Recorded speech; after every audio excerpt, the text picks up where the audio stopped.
നമസ്കാരം. തെരുവിൽ നടക്കാൻ പേടി തോന്നി തുടങ്ങിയിട്ട് നാളുകൾ ഏറെയായി. ഭയപ്പെടുത്തുന്നതെന്തും സംഭവിക്കാം എന്നല്ല, തെരുവ് നായകൾ ഏത് നിമിഷവും മുന്നിൽ ചാടി വീണേക്കാം. വൃദ്ധരെ, കൗമാരക്കാരെ, കൊച്ചുകുട്ടികളെ വരെ ഓടിച്ചിട്ട് കടിച്ചു കീറുകയാണ് തെരുവ് നായകൾ. ഒരു സ്ഥലത്തെയോ ഒരു പ്രദേശത്തെയോ പ്രശ്നമല്ല, വ്യാപകമായി സംസ്ഥാനത്തിന്റെ അങ്ങോളം ഇങ്ങോളമുള്ള പ്രതിസന്ധിയാണ് തെരുവ് നായകൾ. ഇന്ന് ഒരാളെ എന്ന് കരുതി നമ്മൾ കണ്ണടച്ചാൽ നാളെ അത് നമ്മുടെ കുടുംബത്തിലെ നമുക്ക് തന്നെയോ ആകാം ഈ തെരുവുനായയുടെ ആക്രമണം. കടിക്കുകയല്ല, വീട്ടിൽ കയറി കടിച്ചു കൊല്ലുന്ന സ്ഥിതിയാണ് നമ്മുടെ നാട്ടിൽ നടക്കുന്നത്. പകലെന്നോ രാത്രിയെന്നോ വ്യത്യാസമില്ലാതെ തെരുവിലൂടെ അലഞ്ഞു തിരിഞ്ഞു നടക്കുന്ന ഇവയ്ക്ക് ചെങ്ങലയിടാൻ മടിക്കുന്നതെന്ത്? തെരുവുനായ ശല്യത്തിന് പരിഹാരമില്ലേ? തടസ്സം നിൽക്കുന്നത് മൃഗസ്നേഹികളോ? സർക്കാർ നൽകിയ വാഗ്ദാനങ്ങൾ പാലിക്കപ്പെട്ടു? തെരുവുനായ ആക്രമണത്തിൽ നടുങ്ങി നിൽക്കുകയാണ് നാട്. എല്ലാ പ്രിയപ്പെട്ട പ്രേക്ഷകർക്കും ഈവനിംഗ് ചർച്ചയിലേക്ക് സ്വാഗതം. തെരുവുനായ ആക്രമണത്തിൽ പരിക്കേറ്റ ചെമ്പക്കുളം സ്വദേശി ടിറ്റോ ജോസഫ് അല്പസമയത്തിനകം നമ്മളോടൊപ്പം ചേരും. സാമൂഹ്യ നിരീക്ഷകനായ ഫാദർ സജി ഒട്ടുകളത്തിൽ, ആനിമൽ ലീഗൽ ഫോഴ്സ് അംഗം ഏഞ്ചൽസ് നായർ എന്നിവർ ചർച്ചയിൽ പങ്കെടുക്കുന്നു. ഫാദർ സജി ഒട്ടുകളത്തിൽ, നാൾക്കുനാളായി നമ്മുടെ നാട്ടിൽ തുടർന്നുകൊണ്ടിരിക്കുന്ന ഒന്നാണ് ഈ തെരുവുനായ ആക്രമണം എന്ന് പറയുന്നത്. ആക്രമണം എന്ന് പറയാൻ കഴിയില്ല, കാരണം കൊച്ചുകുട്ടികളെ അടക്കമുള്ള ആളുകളെ കടിച്ചു കൊല്ലുകയാണ് തെരുവു നായ്ക്കൾ. ഈ തെരുവു നായ്ക്കളെ ഇങ്ങനെ തുടർന്നു വിടുന്നത് ആരാണ്? ജോർജ്, നമുക്ക് ഈ തെരുവുനായ ആക്രമണത്തെ കുറിച്ച് എനിക്ക് തോന്നുന്നു ഈ ദിനംപ്രതി ഏതെങ്കിലുമൊക്കെ പ്ലാറ്റ്ഫോമുകളിൽ വിവിധങ്ങളായിട്ടുള്ള ചർച്ചകൾ നമ്മുടെ നാട്ടിൽ നടന്നുകൊണ്ടിരിക്കുകയാണ്. ഇപ്പോ ഈ തെരുവുനായ ആക്രമണം എന്ന് പറയുന്നതല്ല, ഒരു തെരുവുനായ സൃഷ്ടിക്കുന്ന ഒരു ഭീകരതയാണ്. നമ്മൾ ഈ പ്രത്യേകിച്ച് വനത്തിൽ കയറരുത്, വനത്തിലൂടെ നടക്കരുത് എന്നൊക്കെ ആളുകളോട് പറയും. കാരണം അത് വന്യമൃഗ ആക്രമണം ഉണ്ടാകും എന്ന് കരുതിയിട്ടാണ്. അപ്പൊ അതുകൊണ്ട് നമുക്ക് കുറച്ച് സുരക്ഷിതമായി നടക്കാൻ പറ്റുന്നതാണ് നമ്മുടെ നാട്ടിൻപുറങ്ങളും നമ്മുടെ വീടിന്റെ മുറ്റവും നമ്മുടെ പരിസരങ്ങളും ചുറ്റുവട്ടങ്ങളും ഒക്കെ. പക്ഷേ അപ്രതീക്ഷിതമായി ചാടി വീഴുന്ന നായ, ആ നായ കടിച്ചു കീറുന്ന ജീവിതങ്ങൾ നിരവധിയാണ്. ആ നായയാൽ കൊല്ലപ്പെടുന്ന മനുഷ്യര് ഒരുപാടാണ്, പരിക്കേൽക്കുന്നവര് നിരവധിയാണ്. അതുപോലെ തന്നെ ഈ നായ വാഹനങ്ങൾക്കൊക്കെ ഇടയിലേക്ക് ചാടിയും കുറുകെ ചാടിയും നായയെ രക്ഷിക്കാനുള്ള പരിശ്രമത്തിൽ കൊല്ലപ്പെട്ട ആളുകൾ നിരവധിയാണ്. അങ്ങനെ ദിനം പ്രതി ഈ നായ എന്ന് പറയുന്ന, പ്രത്യേകിച്ച് തെരുവുനായ എന്ന് പറയുന്ന ഈ ഒരു കാറ്റഗറിയിൽ പെട്ട ഒരു ജീവിവർഗം ഉണ്ടാക്കുന്ന ദുരിതങ്ങൾ കൊണ്ട് മനുഷ്യര് നാട്ടിൻപുറത്തെന്നോ നഗരങ്ങളിലോ ഇല്ല, പൊറുതി മുട്ടി ജീവിക്കുന്ന ഒരു സമയമാണിത്. ഇതിന് തടസ്സം നിൽക്കുന്നത് മൃഗസ്നേഹികളോ എന്നുള്ളതാണ് നിങ്ങളുടെ ഇന്നത്തെ ഒരു ടാഗ് ലൈൻ ഈ ചർച്ചയുടെ തന്നെ. അപ്പോ എനിക്ക് തോന്നുന്നു ഈ മൃഗസ്നേഹികൾ എന്ന് പറയുന്ന ആളുകൾ അതിന് തടസ്സം നിൽക്കുകയല്ല, ഈ മൃഗസ്നേഹികൾ എന്ന് പറയുന്ന ഒരു കാറ്റഗറിയിലുള്ള ആളുകളെ ഉപയോഗിച്ചുകൊണ്ട് ഈ തെരുവുനായയെ തുരത്തുന്നതിനോ തെരുവുനായയെ ഇല്ലാതാക്കുന്നതിനോ ഈ തെരുവുനായ പ്രശ്നം പരിഹരിക്കുന്നതിനോ ഉള്ള പരിശ്രമങ്ങളെ തടസ്സപ്പെടുത്തുന്നതിന് വേണ്ടിയാണ് പലപ്പോഴും ഈ മൃഗസ്നേഹികളായിട്ടുള്ള ആളുകളെ ഉപയോഗിക്കുന്നത് എന്നാണ് ഞാൻ കരുതുന്നത്. കാരണം ഈ തെരുവുനായ ഉള്ളത് കൊണ്ട് ഇവിടെ ആർക്കാണ് മെച്ചം എന്നുള്ളതാണ് ഫസ്റ്റ് നമ്മൾ കണ്ടെത്തേണ്ടത്. തെരുവുനായ ഇവിടെ നാട്ടിൽ സജീവമാകുന്നതുകൊണ്ട് നമുക്ക് എന്തായാലും ആർക്കാണ് തെരുവുനായകൾ ഉണ്ടായി കഴിഞ്ഞാൽ അതിന്റെ മെച്ചം ഉണ്ടാവുക, ആരാണ് അതിന്റെ ഗുണഫലങ്ങൾ അനുഭവിക്കുക എന്നുള്ളത് ചോദിക്കാൻ അച്ഛനിലേക്ക് ഞാൻ തിരിച്ചു വരാം. ശ്രീ ഏഞ്ചൽ നായർ, അതായത് ഇപ്പോൾ മൊത്തത്തിൽ ഒരു ആരോപണം വരുന്നുണ്ട്. ഇപ്പൊ തെരുവുനായകളുടെ ആക്രമണം ഉണ്ടായിക്കഴിഞ്ഞാൽ, ഒരു പ്രശ്നം ഉണ്ടായിക്കഴിഞ്ഞാൽ ഈ തെരുവുനായകളെ പിടിച്ച് കോട്ടിൽ അടയ്ക്കണം, അല്ലെങ്കിൽ ഇതിനെ കൊല്ലണം എന്നൊക്കെ പറയുമ്പോൾ മൃഗസ്നേഹികളായ ഒരു പറ്റം ആളുകൾ ചാടി വീഴുകയാണ്, ഇതിന് തടസ്സം നിൽക്കുകയാണ് എന്ന വലിയൊരു ആരോപണമാണ് നിങ്ങളെപ്പോലുള്ള ആളുകളിലേക്ക് എത്തുന്നത്. എന്താണ് ഇതിന്റെ കാരണം? നിങ്ങളാണോ യഥാർത്ഥത്തിൽ ഇതിന് തടസ്സം നിൽക്കുന്നത്? ഈ നായകളുടെ ഈ ആക്രമണം പെരുകുന്നതിനും ഇവ പെറ്റ് പെരുകുന്നതിനും ഒക്കെ കാരണമായി മാറുന്നത് നിങ്ങളാണോ? അങ്ങനെ ഒരു സംശയം പൊതുസമൂഹത്തിൽ ഇപ്പോൾ ഉണ്ട് എന്ന് തോന്നുന്നു. ഈ തെരുവുനായകൾ പെറ്റ് പെരുകുന്നതിന് മൃഗസ്നേഹികളുമായിട്ട് ബന്ധം? അത് ആണും പെണ്ണും ഇണ ചേർന്ന് കഴിഞ്ഞാൽ പെറ്റ് പെരുക്കും. അതിന് മൃഗസ്നേഹികൾ അതിൻ്റെ ഇടയ്ക്ക് നിൽക്കേണ്ട കാര്യമൊന്നുമില്ലല്ലോ. പിന്നെ ഈ ഞങ്ങൾ വിചാരിച്ചു കഴിഞ്ഞാൽ കൂട്ടിയെ കൂടുന്ന കാര്യമൊന്നുമല്ല, ഇതിനെ കുറയ്ക്കുക എന്നുള്ളത് വന്ധ്യംകരണമാണ്. പിന്നെ അതിനെ സംരക്ഷിച്ച് നിർത്തിയിരിക്കുന്നത് മൃഗസ്നേഹികൾ ആവശ്യപ്പെട്ടിട്ടല്ല, ഇന്ത്യ ഗവൺമെന്റിന്റെ നിയമങ്ങൾ പ്രകാരമാണ്. ഈ പട്ടിക്കും പൂച്ചയ്ക്കൊക്കെ ഒരേ നിയമം തന്നെ, കാളയ്ക്കും പശുവിനും ഒക്കെ ഉള്ള നിയമം തന്നെ ഉള്ളൂ. അല്ലാണ്ട് തെരുവുനായകൾക്ക് പ്രത്യേകിച്ച് നിയമമൊന്നും ഇവിടെ ഉണ്ടാക്കി വെച്ചിട്ടില്ല. അതിനെ വന്ധ്യംകരിക്കാനുള്ള നിയമം, റൂൾസാണ് ഉണ്ടാക്കി വെച്ചിരിക്കുന്നത്. എല്ലാ ജീവജാലങ്ങൾക്കും ഇവിടെ പ്രൊട്ടക്ഷനുള്ള ഒരു രാജ്യത്താണ് നമ്മൾ ജീവിക്കുന്നത്. ആ നിയമം ഇവയെ എന്തെങ്കിലുമൊക്കെ ചെയ്യണം, ഇതിനെ ഒഴിവാക്കണം എന്ന് പറയും. പലപ്പോഴും നിങ്ങളെപ്പോലുള്ള ആളുകൾ ചാടി വീഴുന്നു എന്നുള്ളതാണല്ലോ പ്രധാനപ്പെട്ട ഒരു ആരോപണമായി വരുന്നത്. നിങ്ങൾ ഇവിടെ ഈ മാധ്യമങ്ങൾ കൊല്ലണോ വേണ്ടോ നിങ്ങളോടാണ് ഇത് ചോദിച്ചത്. നിങ്ങളോട് ആരെങ്കിലും ചോദിച്ചിട്ടുണ്ടോ? നിങ്ങളൊരു റെഫറൻഡം എടുത്തു കഴിഞ്ഞിട്ട് എന്നാൽ നിങ്ങൾ ഒരു ചർച്ച ചെയ്ത് തീരുമാനിക്കുക, ഞങ്ങളത് കൊന്നു വന്നേക്കാന്ന്. നിങ്ങൾക്ക് അതിനുള്ള അവകാശം ഇല്ല എന്ന് നിങ്ങൾക്ക് അറിയില്ലേ? ഒരു ജീവിയെ ഇന്ത്യയിൽ കൊല്ലാനായിട്ട് യാതൊരു രീതിയിലും നിങ്ങൾക്ക് ആർക്കും അവകാശമില്ല. പിന്നെ ഈ ഭക്ഷണത്തിന് വേണ്ടിയിട്ട് ഉപയോഗിക്കുന്ന ജീവികളെ ചില കണ്ടീഷൻ പ്രകാരം സ്ലോട്ടർ ഹൗസിൽ ഒരു ലൈസൻസ്ഡ് ആയിട്ടുള്ള സ്ലോട്ടർക്ക് മാത്രമേ കൊല്ലാൻ പറ്റുള്ളൂ. അതാണ് കന്നുകാലികൾ, ആട്, മാട്, കോഴി, താറാവ് ഇങ്ങനെയുള്ള ജീവികളെ ഭക്ഷണത്തിന് വേണ്ടി മാത്രം. അല്ലാതെ ഒരു ജീവിയെ ഇവിടെ കൊല്ലാൻ നിങ്ങൾക്ക് അനുവാദമില്ല. അപ്പൊ ഈ കൊല്ലണോ വേണ്ടോ എന്ന് പറയാൻ നിങ്ങൾ ചോദിക്കുന്ന ചോദ്യത്തിൽ തന്നെ ഒരു ഭീകരതയുണ്ട്. നിങ്ങൾക്ക് അതിനുള്ള ഒരു റൈറ്റ് ഉണ്ട്. അല്ല, ഭീകരത എന്ന് പറയുന്നതേ 4 കുട്ടികളെ കടിച്ചു കൊന്നു എന്നുള്ളതാണ്. അതാണ് ഞാൻ പറയുന്ന ഭീകരത. അതായത് മനുഷ്യനെ കടിച്ചു കൊല്ലുകയും ഇപ്പൊ പുറത്തേക്ക് ഇറങ്ങാൻ പറ്റാത്ത ഒരു അവസ്ഥയാണ്. ആ ഭീകരത മാത്രമാണ് ഞാൻ മുന്നോട്ട് വെച്ചത്. അതിന്റെ അപ്പുറത്തേക്ക് വേറെ ഒരു ഭീകരതയായിട്ട് ഞാൻ പറഞ്ഞതല്ല. അല്ല, കഴിഞ്ഞ വർഷം കടിച്ചു കീറിയിട്ടില്ല. ഈ 2024 കടിച്ചു കീറുന്നുണ്ടായില്ല. 2023 2 or 3 സ്ഥലത്ത് കടിച്ചു കീറി. ഈ വർഷം ആ തെരുവ് നായകൾ എണ്ണം കൂടി കഴിയുമ്പോ ഈ കടിച്ചു കീറൽ കൂടില്ല. ഒരു പ്രകോപനം സൃഷ്ടിച്ചു കഴിഞ്ഞാലാണ്. ഇപ്പൊ ഇന്ന് ഞാൻ തൃശ്ശൂർ പോയിട്ട് വരിക, നിങ്ങളിപ്പോ വിളിക്കുമ്പോൾ ഞാൻ തൃശ്ശൂർ പോയിട്ട് ഇങ്ങനെ ഞാൻ ബസ്സിലൊക്കെ യാത്ര ചെയ്തത്. എല്ലാ ബസ് സ്റ്റാൻഡിലും ഇങ്ങനെ തെരുവുനായകൾ കിടക്കുന്നുണ്ട്. ഒരു സ്ഥലത്ത് ഞാൻ 2 പൊറോട്ട മേടിച്ച് ഒരു കുഞ്ഞിന് കൊടുത്തിട്ടാ പോകുന്നത്. അത് കുറച്ച് തിന്നു, അത് അവിടെ കിടക്കുന്ന ആരും അതിനെ ശല്യം ചെയ്യുന്നൊന്നുമില്ല. അപ്പൊ ഈ പറയുന്ന രീതിയിൽ ഒരാളെയും കടിക്കുന്നത് ഞാൻ കണ്ടിട്ടില്ല. അത് പേടിച്ചിട്ട് ആരും പുറത്തിറങ്ങാം. നിങ്ങളിപ്പോ പറയുന്ന രീതിയിൽ പുറത്തിറങ്ങാൻ പറ്റുന്ന, എന്നിട്ട് എന്റെ വഴിയിലെ ആൾക്കാരൊന്നുമില്ലേ? ഇതെന്താ എല്ലാ നാട്ടുകാരും മുഴുവൻ പുറത്തുണ്ട്. അതിനെ പ്രകോപിപ്പിച്ച് കഴിഞ്ഞാൽ അത് കടിക്കും. ഇത് മാത്രമല്ല, നിങ്ങളെ ആണെങ്കിലും ഒരാള് നിങ്ങളെ തന്നെ പ്രകോപിപ്പിച്ചു, നിങ്ങൾ ചിലപ്പോൾ 2 അടി കൊടുത്തു എന്ന് വരും, ചിലപ്പോൾ 2 തെറിയായിരിക്കും പറയണത്. നിങ്ങളുടെ കപ്പാസിറ്റി അനുസരിച്ചിട്ട്, നിങ്ങളുടെ വിവേകം അനുസരിച്ചിട്ടായിരിക്കും നിങ്ങൾ ഓരോ കാര്യങ്ങളിൽ റിയാക്ട് ചെയ്യണം. പട്ടി എന്ന് പറയുന്നത് ഈ ജീവികൾ അത് അതിൻ്റെതായിട്ടുള്ള ഒരു ശൈലിയിലായിരിക്കും റിയാക്ട് ചെയ്യുക. നിങ്ങൾ ഇപ്പൊ ഒരാള് ഒരു പട്ടിയെ ഉപദ്രവിച്ചു കഴിഞ്ഞാൽ അയാളെ തന്നെ പോയി ആലോചിച്ചിരുന്നിട്ട് കടിക്കണം എന്നൊന്നുമില്ല. അവർക്ക് കൈ കിട്ടുന്ന ഈസി ടാർഗറ്റ് അവരെപ്പോഴും നോക്കുക. അത് ചിലപ്പോൾ കുഞ്ഞുങ്ങളെ ആയിരിക്കും. അവർക്കറിയാം ഇത് കുഞ്ഞാണ്, എന്നെ തിരിച്ചടിക്കില്ല എന്നുള്ളതും ഇതിൻ്റെയൊക്കെ വലിപ്പവും സൈസൊക്കെ എല്ലാ ജീവികൾക്കും തിരിച്ചറിയാനുള്ള കഴിവൊക്കെ ഉണ്ട്. അപ്പൊ ഈ പട്ടികളെ പ്രകോപിപ്പിക്കുക, കൊല്ലണം എന്നുള്ള ഒരു ഈക്കോ ഒരു ധ്വനി ഇങ്ങനെ ഈ സമൂഹത്തിൽ ഇങ്ങനെ ഉണ്ടാക്കി വെക്കുക. അപ്പൊ സ്വാഭാവികമായിട്ട് ആളുകൾക്ക്, അതായത് അത് ഒരു ഹോസ്റ്റലാക്കുക, ഒരു ജീവിയെ ഹോസ്റ്റലാക്കി ഇങ്ങനെ കോർണർ ചെയ്ത് നിൽക്കുക. ഇവിടെ 10 ലക്ഷത്തോളം പട്ടികളുണ്ടെന്ന് ഓർക്കണം. അപ്പൊ കുറെ പേരൊക്കെ കുറെ ചൂടുവെള്ളം കാര്യങ്ങളും പട്ടിയെക്കോലൊക്കെ ആയിട്ട് ചെന്ന് ചുമ്മാ അടിച്ചു ഓടിപ്പോകുന്ന കാർ ഇടിപ്പിച്ചു, കുറെ എണ്ണത്തിനെ തെറിപ്പിച്ചു, അങ്ങനെയൊക്കെ രസമൊക്കെ കണ്ടു കഴിയുമ്പോൾ ഈ പട്ടികൾ തിരിച്ച് കടിക്കും. അത് ഇപ്പൊ ഇന്ന് ഞാനൊരു ഇവിടെ ചാലക്കുടി മജിസ്ട്രേറ്റ് കോടതിയിൽ ഒരു കേസിന് പോയിക്കുക. ഇതേമാതിരി ഒരു തെരുവുനായല്ല, അത് പ്രസവിച്ച ഒരു നായ തള്ളയുടെ മുമ്പിലിട്ട് കുഞ്ഞിനെ അടിച്ചു കൊന്ന് ഒരു കേസ് പോയേക്കായിരുന്നു. ഇത് കണ്ട് അത് അതിന്റെ തള്ള നായ അത് കണ്ട് നിന്നൊരു നായ അത് പോയി മറ്റൊരാളെ പോയി കടിക്കലേ അത്ഭുതമൊന്നുമില്ല. അവർക്ക് ഈ മനുഷ്യഗണത്തിനോട് തന്നെ ഒരു പക തോന്നുക, അത് സ്വാഭാവികമായിട്ട് അത് ചുമ്മാ നിൽക്കുന്ന കുട്ടികളെ തന്നെ ചിലപ്പോൾ കടിച്ചു എന്ന് വരും. അങ്ങനെയാണ് ഈ പ്രകോപനം സൃഷ്ടിക്കുക. അല്ലാത്ത രീതിയിൽ സാധാരണഗതിയിൽ നായകളും മനുഷ്യനൊക്കെ ആയിട്ട് നല്ല കൂടപ്പുറപ്പായിട്ടൊക്കെ ജീവിക്കുന്ന, വളരെ അടുത്ത് സമ്പർക്കം പുലർത്തുന്ന ജീവികളാണ് എത്രയോ നൂറ്റാണ്ടുകളായിട്ട്. അപ്പൊ അത് ഒരു കാരണമല്ല. ഓക്കെ, തീർച്ചയായിട്ടും നായകൾ എന്ന് പറയും, നായകൾ പൂച്ചകൾ എന്നൊക്കെ പറയുന്നത് മനുഷ്യനോട് ഏറ്റവും കൂടുതൽ അടുത്ത് നിൽക്കുന്നതാണ്. നമ്മൾ വീട്ടിൽ വളർത്തുന്ന ഒന്ന് തന്നെയാണ്, ഏറ്റവും കൂടുതൽ നമ്മളുടെ കൂടെ തന്നെ ഉള്ളതാണ്. പക്ഷേ ഈ തെരുവിലെ നായകളാണ് പ്രശ്നം. അത് മാത്രമല്ല ആക്രമിക്കുന്നതാണ് പ്രശ്നം. ഫാദർ സജി വട്ടുകൾ, എനിക്ക് തോന്നുന്നു ഈ തെരുവുനായയുടെ പ്രശ്നം എന്ന് പറയുന്നത് ഈ പറഞ്ഞതുപോലെയൊക്കെ തന്നെ ആണോ? കാരണം ഇതിനെതിരെ എന്തെങ്കിലുമൊക്കെ പറഞ്ഞുകൊണ്ട് കുറച്ച് ആളുകൾ മുന്നോട്ട് വരുമ്പോഴേക്കും നിയന്ത്രിക്കണം, അല്ലെങ്കിൽ ഇതിനെ മാറ്റി പാർപ്പിക്കണം എന്നൊക്കെ പറഞ്ഞു വരുമ്പോഴേക്കും പല മൃഗസ്നേഹികളും ഇടപെട്ടുകൊണ്ട് ഇതിനെയെല്ലാം നിർത്തലാക്കുന്നുണ്ട്. അങ്ങനെ അച്ഛന് തോന്നിയിട്ടുണ്ടോ? റോജി, ഓരോരുത്തരെ സംബന്ധിച്ചിടത്തോളം അവരവരുടെ വേർഷൻ ഉണ്ട് തെരുവുനായയെ സംബന്ധിച്ചിടത്തോളം. അപ്പൊ നായയെ ഇഷ്ടപ്പെടുന്ന ആളുകളെ സംബന്ധിച്ചിടത്തോളം അതിനെ കൊല്ലുന്നതോ ഇല്ലാതാക്കുന്നതോ അവരെ സങ്കടപ്പെടുത്തുന്ന കാര്യമാണ്. അത് ശരിയാണ്, നമുക്ക് മനസ്സിലാകും. പക്ഷെ അവരുടെ ഇത്തരത്തിലുള്ള മൃദുല വികാരങ്ങളെ തൃപ്തിപ്പെടുത്താൻ വേണ്ടിയിട്ട് മനുഷ്യനെ ദിനംപ്രതി ആക്രമിക്കുന്ന നായകളെ സംരക്ഷിക്കണം എന്ന് പറയുന്നതിൻ്റെ അകത്ത് യാതൊരു ലോജിക്കും ഇല്ല.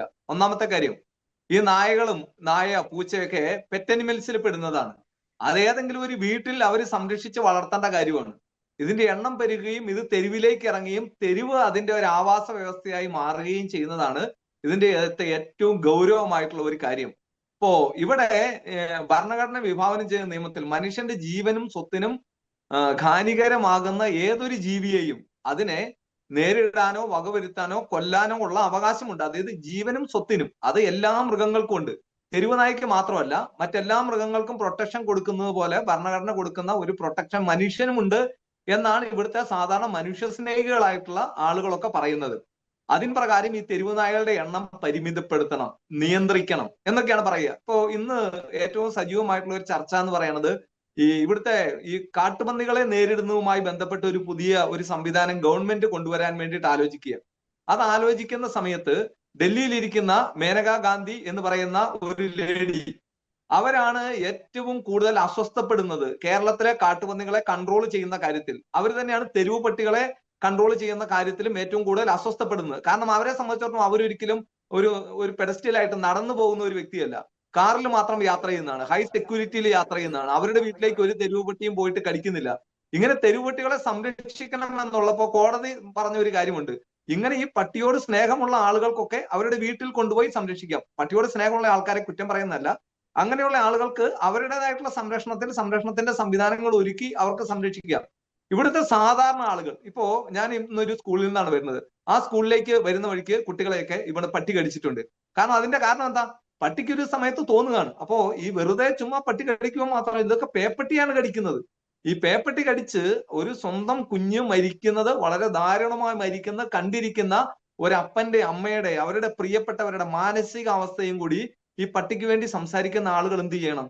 അതും കൂടെ അവരുടെ മനസ്സിൽ സൂക്ഷിച്ചു വെക്കണം. നമ്മുടെ കുടുംബത്തിൽ അങ്ങനെ ഒരു അസ്വസ്ഥത ഉണ്ടാകുമ്പോഴാണ്, അത് ഒന്നും രണ്ടുമല്ല, കേരളത്തിൽ നൂറുകണക്കിന് ആയിരക്കണക്കിന് പട്ടി ആരെയും കടിച്ചു കീറിയിട്ടില്ല, വലിച്ചു കീറിയിട്ടില്ല എന്ന് പറഞ്ഞു. ഈ ദിവസങ്ങളിൽ തന്നെ നിങ്ങളെ പോലെയുള്ള മീഡിയാസ് അവരുടെ ഹൈലൈറ്റ് ന്യൂസുകളിൽ കാണിച്ചത് കോഴിക്കോടും മലപ്പുറത്തും പാലക്കാടും ഒക്കെ ആയിട്ട് എത്ര മനുഷ്യരെ പട്ടി ഓടിച്ചിട്ട് കടിക്കുന്നതായിട്ടാ. കുഞ്ഞുങ്ങളൊക്കെ തലനാരിഴക്കാണ് അവരുടെ വീട്ടിൽ കയറി രക്ഷപ്പെടുന്നത്. പല കുഞ്ഞിനെയും പട്ടി വലിച്ച് കടിച്ചു കീറുകയാണ്. അപ്പൊ ആ പാരന്റ്സിനെ സംബന്ധിച്ചിടത്തോളം അവരുടെ കുട്ടികളെ സംരക്ഷിക്കുന്നതിന് വേണ്ടിയിട്ട് അവർ തെരുവുനായയെ സംരക്ഷിക്കാൻ നിൽക്കുവോ? അപ്പൊ ഒരു തെരുവുനായയെ സംരക്ഷിക്കാൻ ആർക്കും ഒരു ഉത്തരവാദിത്വവും ഇല്ല. അപ്പൊ അതുകൊണ്ട് നമ്മുടെ തദ്ദേശ സ്വയംഭരണ വകുപ്പ് മന്ത്രി, ഞങ്ങളുടെ പാലക്കാട് തന്നെയുള്ള മന്ത്രിയാണ്, അപ്പൊ മിനിസ്റ്റർ പറഞ്ഞ ഒരു കാര്യമുണ്ട്, ഈ ABC പ്രോഗ്രാം ചെയ്തിട്ട് ഈ തെരുവുനായെ പിടിച്ച സ്ഥലത്ത് തന്നെ കൊണ്ടുപോയി വിടണം. ഇത് തെരുവാണ്, തെരുവിൽ ജീവിക്കുന്ന ഒരു നായ, ആ പിടിച്ച സ്ഥലത്ത് തന്നെ കൊണ്ടുപോയി വിടണമെന്ന് ഈ നിഷ്കർഷിക്കുന്ന ഒരു കാര്യം. ഈ ABC പ്രോഗ്രാം വന്ധീകരണം നടത്തി കഴിഞ്ഞാൽ പട്ടി കടിക്കില്ല എന്നുള്ളതിന് ശാസ്ത്രീയമായിട്ടുള്ള തെളിവുകളൊന്നുമില്ല. പട്ടി കടിക്കും, കാരണം പട്ടി വായു കൊണ്ടാണ് കടിക്കുന്നത്.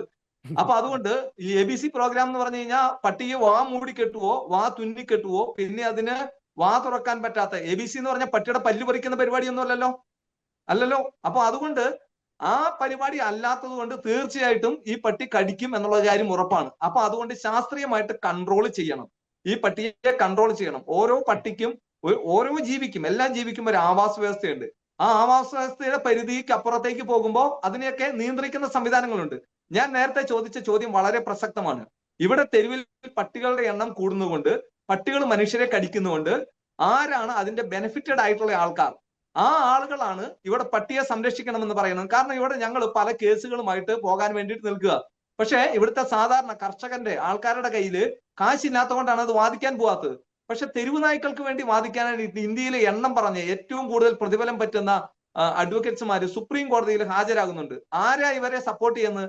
ആരാ ഇവരുടെ ബാക്കപ്പ് എന്ന് നമ്മൾ ചിന്തിച്ചു നോക്കണം. അതൊരു പക്ഷേ ഒരിക്കലും ഒരു തെരുവുപട്ടിയോട് ഒരു സപ്പോർട്ട് ചെയ്യുന്നതോ തെരുവുപട്ടിയെ സംരക്ഷിക്കുന്ന ആൾക്കാരല്ല. അപ്പൊ അതുകൊണ്ട് അതിന്റെ ഏറ്റവും പ്രധാനപ്പെട്ട ഒരു കാര്യം എന്താന്ന് വെച്ച് കഴിഞ്ഞാൽ, ഇവിടെ പട്ടികളുടെ എണ്ണം വർദ്ധിക്കുന്നതിനനുസരിച്ച് ആരുടെയൊക്കെയോ പോക്കറ്റിൽ അതിന്റെ ബെനിഫിറ്റ് എത്തുന്നുണ്ട് എന്ന് ഈ കഴിഞ്ഞ ദിവസം ഒരു റിപ്പോർട്ട് ഞാൻ കണ്ടു. അതിൻ്റെ അകത്ത് ഈ തെരുവുപട്ടിക്ക് വേണ്ടി സംസാരിക്കുന്ന പല ആളുകളുടെയും എല്ലാവരുടെയും പേരിലല്ല, അവരുടെയൊക്കെ വരുമാനം ഓരോ വർഷവും ചെല്ലും തോറും ഇരട്ടിയായും 10 ഇരട്ടിയായും വർദ്ധിക്കുന്നു എന്നാണ് ഈ മേനകാ ഗാന്ധിയെ കുറിച്ച് പറഞ്ഞത്. അവരുടെ വരുമാനം തന്നെ വളരെ കാര്യമായ രീതിയിൽ, ഗണ്യമായ രീതിയിൽ വർദ്ധിച്ചിട്ടുണ്ട് എന്നാണ് പറയുന്നത്.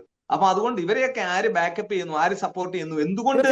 വലിയ ഒരു ചോദ്യമാണിത്. കാരണം ആരാണ് ഇവരുടെ ബാക്കപ്പിൽ ഉള്ളത് എന്നുള്ളത് വലിയൊരു ചോദ്യമാണ്. ഇപ്പോഴത്തെ സമൂഹത്തിൽ പല ആളുകളും മുന്നോട്ട് വെച്ചിരിക്കുന്ന ഒരു ചോദ്യം തന്നെയാണ്, മൃഗസ്നേഹികൾക്ക് സാമ്പത്തികമായി എന്തെങ്കിലും നേട്ടം ഇതിന് പിന്നിൽ ഉണ്ടോ എന്നുള്ളത്. തീർച്ചയായും ശ്രീ ഏഞ്ചൽ നായർ വളരെ ചുരുങ്ങിയ വാക്കുകളിൽ മറുപടി പറയാം. കാരണം അറിയാലോ, സമയം അതിക്രമിച്ചിരിക്കുകയാണ്. സമയം എൻ്റെ വളരെ കുറച്ച് മാത്രമേ ഉള്ളൂ. വളരെ ചുരുങ്ങിയ വാക്കുകളിൽ അതിനൊരു മറുപടി.